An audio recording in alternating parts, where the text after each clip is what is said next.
Затылок не бьем, позвоночник не бьем, пах не кидаем. Высокие броски, прогиб вниз головой кидаем. Поняли, да? Пожали руки. По углам. Готов?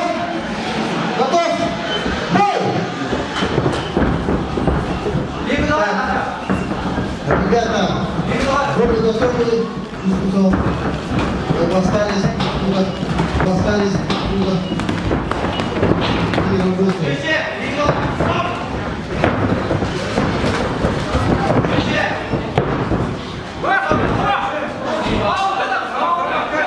Занимался мужной борьбой, после того, как данная техника борьбы.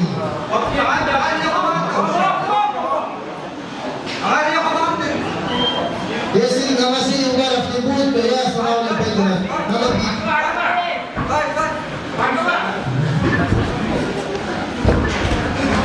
Наносение ударов. Если нужно наносить удары, если удары не наносятся, то мы останавливаем.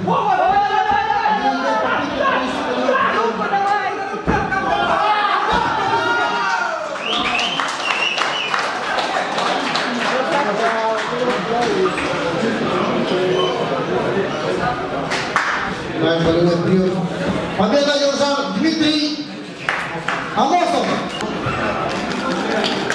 Молодец.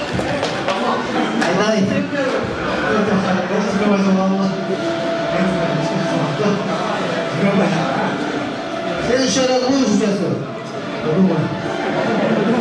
Как ощущения? В следующий раз будешь участвовать? Желание есть?